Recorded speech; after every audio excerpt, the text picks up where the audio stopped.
जय हिंद एवरीवन। जितने भी लोग 2025 में आर्मी अग्निवीर का पेपर देने वाले हैं तो फिर आप बहुत अच्छी जगह आ गए हैं। यहाँ से आपकी तैयारी जीके और जीएस की बहुत अच्छे तरीके से कराई जाती है। तो आज की इस क्लास में हम जीएस मतलब सामान्य विज्ञान के मोस्ट इम्पोर्टेंट 20 प्रश्न करने वाले हैं। आप लोगों को अच्छे तरीके से सारे प्रश्नों को याद करते चलना है। तो आपके पेपर में ठीक इसी टाइप के ही प्रश्न पूछे जाते हैं जिस टाइप के मैं आपको प्रश्न करा रहा हूँ। जैसा कि हमने आज आपसे कहा था कि मैं आपको जीएस के 5 प्रैक्टिस सेट कराऊंगा, तो ये प्रैक्टिस सेट नंबर 4 रहने वाला। आप लोग अच्छे तरीके से सारी क्लासों को कंप्लीट जरूर कर लेना। तो क्लास में देरी ना करते हुए हम आज की क्लास अच्छे तरीके से शुरू करते हैं। बस आपको प्रश्न को पढ़कर उसका राइट जवाब अच्छे तरीके से याद करते चलना है। आज की क्लास का जो प्रश्न नंबर हमारा 1 रहने वाला है वो है, हवा में किस गैस की मात्रा सर्वाधिक होती है? तो उसके जो ऑप्शंस हैं, ऑक्सीजन, हाइड्रोजन, हीलियम, कार्बन। तो हवा में जो किस गैस की मात्रा सर्वाधिक होती है? तो आप लोगों को याद रखना है ऑक्सीजन की मात्रा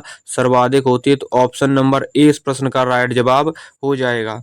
नेक्स्ट जो हमारा प्रश्न रहने वाला वो है, आंवला में कौन सा विटामिन पाया जाता है? तो उसके जो ऑप्शंस हैं, vitamin A, vitamin B, vitamin C, vitamin D.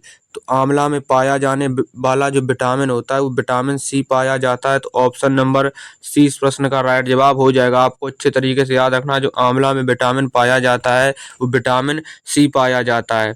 Next जो हमारा प्रश्न रहने वाला, आपके पेपर में ठीक इसी टाइप कई प्रश्न पूछे जाएंगे। बस आपको अच्छे तरीके से सारे प्रश्नों को याद करते चलना है। नेक्स्ट जो हमारा प्रश्न है वो है, तापमान किस यंत्र से नापा जाता है? तो उसके जो ऑप्शंस हैं, हाइग्रोमीटर, कार्योमीटर, थर्मामीटर, बैरोमीटर। तो तापमान किस यंत्र से नापा जाता है? तो आप लोगों को अच्छे तरीके से याद रखना है, तापमान थर्मामीटर से नापा जाता है। तो ऑप्शन नंबर सी इस प्रश्न का राइट जवाब हो जाएगा। नेक्स्ट जो हमारा प्रश्न रहने वाला है वो है, मनुष्य में कपाल तंत्रिकाओं की संख्या कितनी होती है? तो उसके जो ऑप्शंस हैं, 8 जोड़ी, 12 जोड़ी, 10 जोड़ी, 6 जोड़ी। तो मनुष्य में कपाल तंत्रिकाओं की संख्या कितनी जोड़ी होती है? तो आप लोगों को बताना है, ये 12 जोड़ी होती है। तो ऑप्शन नंबर 20 प्रश्न का राइट जवाब हो जाएगा। आपको अच्छे तरीके से याद रखना है। नेक्स्ट जो हमारा प्रश्न रहने वाला वो है, सिफिलिस नामक रोग किस कारण होता है? तो उसके जो ऑप्शंस हैं, जीवाणु, विषाणु, प्रोटोजुआ, कवक। तो आप लोगों को अच्छे तरीके से याद रखना है, जो सिफिलिस नामक रोग होता है वो आप लोगों का जीवाणु द्वारा होता है। तो ऑप्शन नंबर ए इस प्रश्न का राइट जवाब हो जाएगा।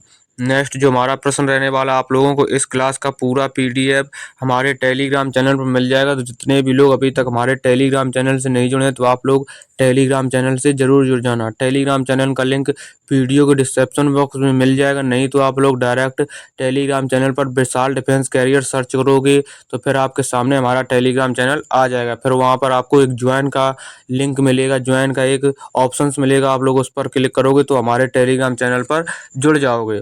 नेक्स्ट जो हमारा प्रश्न रहने वाला हुआ है, निम्नलिखित में से क्या अनुवांशिक रोगों का उदाहरण है? तो उसके जो ऑप्शंस हैं, रिकेटस, पायरिया, मलेरिया, हीमोफीलिया। तो आप लोगों को अच्छे तरीके से याद रखना, निम्नलिखित में से क्या अनुवांशिक रोगों का उदाहरण है? तो इस प्रश्न का सही जवाब आपको haemophilia, option number D right जवाब हो जाएगा। आपको अच्छे तरीके से याद रखना है।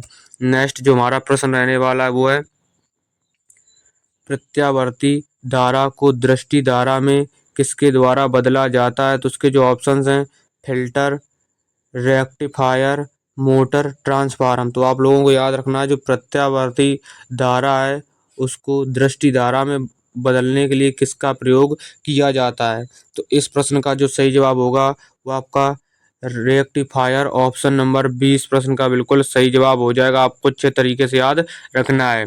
नेक्स्ट जो हमारा प्रश्न रहने वाला है, जैसे ही मैं अपने जीएस के 5 प्रैक्टिस सेट खत्म कर लूँगा फिर मैं आपको जीके और जीएस के मिक्स प्रश्न कराने लगूंगा। जैसा कि हमने आपसे कहा था कि जैसे हमारे जीएस के ये 5 प्रैक्टिस सेट खत्म हो जाएंगे फिर मैं आपको जीके और जीएस के मिक्स प्रैक्टिस सेट कराने लगूंगा। तो आप लोग अच्छे तरीके से इनको कंप्लीट करते चलना, और मैं आपको जीके के मोस्ट इंपोर्टेंट अलग से टॉपिक वाइज भी क्लासें कराऊंगा। बस आपको अपनी तैयारी अच्छे तरीके से करते रहना, मैं आपको एक अच्छा स्कोर पेपर में जरूर कराऊंगा।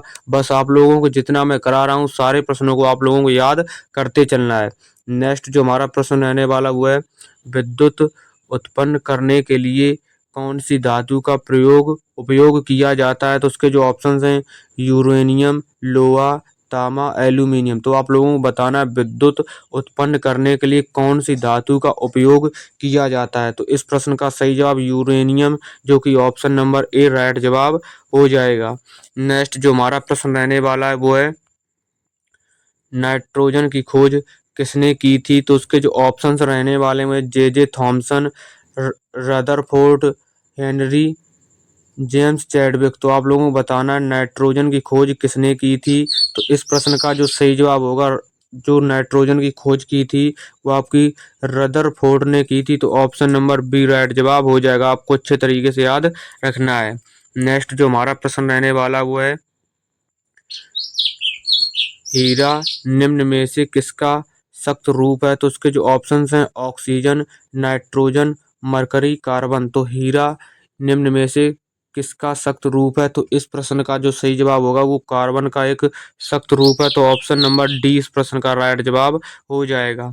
नेक्स्ट जो हमारा प्रश्न रहने वाला है वो है हास्य गैस का सही सूत्र क्या है? तो उसके जो ऑप्शंस हैं H2O, D2O, N2O, NO2। तो आप लोगों को बताना हास्य गैस का सही सूत्र क्या है? तो इस प्रश्न का जो सही जवाब होगा वो आप लोगों का ऑप्शन नंबर सी हास्य गैस का जो सूत्र होता है वो NO2O होता है। तो आप लोगों को अच्छे तरीके से याद रखना है। नेक्स्ट जो हमारा प्रश्न रहने वाला है वो है प्रश्न नंबर 12। वो है किस गैस को प्राणवायु कहते हैं? तो उसके जो ऑप्शंस हैं carbon dioxide, oxygen, nitrogen, helium. तो आप लोगों को बताना किस गैस को प्राणवायु भी कहते हैं? तो इस प्रश्न का जो सही जवाब होगा वो आप लोगों को ऑक्सीजन, जो कि ऑप्शन नंबर बी राइट जवाब हो जाएगा। ऑक्सीजन को हम प्राणवायु भी कहते हैं। नेक्स्ट जो हमारा प्रश्न रहने वाला ठीक इसी टाइप के ही पेपर में आपके प्रश्न पूछे जाएंगे, बस आपको अच्छे तरीके से सारे प्रश्नों को याद करते चलना है। नेक्स्ट जो हमारा प्रश्न रहने वाला वो है कार्य करने की दर को क्या कहते हैं? तो उसके जो ऑप्शंस हैं वो त्वरण, संवेग, ऊर्जा, शक्ति। तो कार्य करने की दर को क्या कहते हैं? इस प्रश्न का जो सही जवाब होगा वो शक्ति कहते हैं कार्य करने की दर को। तो ऑप्शन नंबर डी इस प्रश्न का राइट जवाब हो जाएगा। नेक्स्ट जो हमारा प्रश्न रहने वाला है वो है सूक्ष्म वायु की अपेक्षा नमी युक्त ध्वनि की चाल है। तो उसके जो ऑप्शंस हैं वो अधिक होती है, कम होती है, समान रहती है, इनमें से कोई नहीं। तो आप लोगों को अच्छे तरीके से याद रखना है जो सूक्ष्म वायु की अपेक्षा नमी युक्त वायु में ध्वनि की जो चाल है वो आप लोगों की अधिक होती है। तो ऑप्शन नंबर ए इस प्रश्न का राइट जवाब हो जाएगा। नेक्स्ट जो हमारा प्रश्न रहने वाला है वो है मछली के हृदय में कितने प्रकोष्ठ होते हैं? तो उसके जो ऑप्शंस हैं 2, 5, 3, 6। तो मछली के हृदय में कितने प्रकोष्ठ होते हैं? तो इस प्रश्न का सही जवाब आपके 2, जो कि option number 2 option number A right जवाब हो जाएगा। मछली के हृदय में 2 प्रकोष्ठ होते हैं। आप लोगों को अच्छे तरीके से याद रखना है। तो आज इस क्लास में हम जीएस के मोस्ट इंपोर्टेंट 20 प्रश्न करने वाले हैं। आप लोगों को सारे प्रश्नों को अच्छे तरीके से याद करते चलना। जितने लोगों को प्रश्न का आंसर पता है तो वो लोग अपने प्रश्नों को काउंट करते रहें और क्लास खत्म होने के बाद अपना स्कोर जरूर कमेंट करके बताएं। नेक्स्ट जो हमारा प्रश्न रहने वाला है चूने में पानी मिलाने पर कौन सी गैस निकलती है? तो उसके जो ऑप्शंस हैं oxygen, carbon dioxide, hydrogen, helium. तो चूने में पानी मिलाने पर कौन सी गैस निकलती है? तो इस प्रश्न का सही जवाब कार्बन डाइऑक्साइड गैस निकलती है। तो ऑप्शन नंबर 20 प्रश्न का बिल्कुल सही जवाब हो जाएगा। आपको अच्छे तरीके से याद रखना है। नेक्स्ट जो हमारा प्रश्न रहने वाला है वो है दूध से दही बनना किस प्रकार का परिवर्तन है? तो उसके जो ऑप्शंस हैं भौतिक परिवर्तन, रासायनिक परिवर्तन, दोनों, इनमें से कोई नहीं। तो दूध से दही बनना किस प्रकार का परिवर्तन है? तो इस प्रश्न का सही जवाब रासायनिक ही एक परिवर्तन है। तो ऑप्शन नंबर बी आपको अच्छे तरीके से याद कर लेना है। तो दूध से दही बनना एक ये रासायनिक परिवर्तन होता है। तो ऑप्शन नंबर बी राइट जवाब हो जाएगा। नेक्स्ट जो हमारा प्रश्न रहने वाला है वो है बेरी बेरी रोग किस कमी से होता है? तो उसके जो ऑप्शंस हैं, vitamin C, vitamin B, vitamin D, vitamin A. तो बेरी रोग किस कमी से होता है? तो इस प्रश्न का जो सही जवाब होगा वो आपका विटामिन बी की कमी से होता है। तो ऑप्शन नंबर 20 प्रश्न का राइट जवाब हो जाएगा। नेक्स्ट जो हमारा प्रश्न रहने वाला है वो है, गैसों का दाब ज्ञात करने वाला यंत्र क्या कहलाता है? तो उसके जो ऑप्शंस हैं, फायदोमीटर, माइनोमीटर, अल्टीमीटर, हाइड्रोमीटर। तो आप लोगों को बताना है जो गैसों का दाब है वो ज्ञात करने वाला यंत्र क्या कहलाता है। तो इस प्रश्न का जो सही जवाब होगा वो आप लोगों का माइनोमीटर, ऑप्शन नंबर 20 प्रश्न का राइट जवाब हो जाएगा। नेक्स्ट जो हमारा प्रश्न रहने वाला और आज की क्लास का ये लास्ट प्रश्न है, तो आप लोगों को अच्छे तरीके से सारे प्रश्नों को याद कर लेना है। आज की क्लास का जो 20 नंबर प्रश्न रहने वाला हुआ है, किस विटामिन में कोबाल्ट पाया जाता है? तो उसके जो ऑप्शंस हैं, vitamin B1, vitamin B4, vitamin B7, vitamin B12।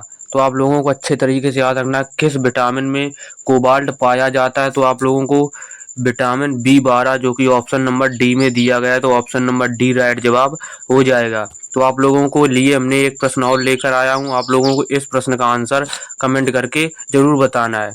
विद्युत धारा कैसी राशि है? तो उसके जो ऑप्शंस हैं, सदिश राशि, अदिश राशि, दोनों, इनमें से कोई नहीं। तो आप लोगों को इस प्रश्न का आंसर कमेंट करके जरूर बताना है। तो आज की इस क्लास में हमने जीएस के मोस्ट इम्पोर्टेंट 20 प्रश्न किए थे। तो टोटल आपके कितने प्रश्न सही निकले आप लोग कमेंट करके जरूर बताना। जैसा कि हमने आपसे कहा था कि मैं जीएस के 5 प्रैक्टिस सेट करने वाला हूं, तो ये प्रैक्टिस सेट नंबर 4 था। तो अब आपका एक प्रैक्टिस सेट और बचा है। उस प्रैक्टिस सेट में मैं आपको लगभग जीएस के 30 प्रश्न करा दूंगा। तो आप लोग अच्छे तरीके से अपनी पढ़ाई करते रहें। अब आपके पेपर में ज़्यादा समय नहीं बचा है। तो जब ये 5 प्रैक्टिस सेट समाप्त हो जाएंगे, फिर उसके बाद मैं आपको जीके और जीएस के मिक्स प्रैक्टिस सेट कराता रहूँगा, ठीक है ना।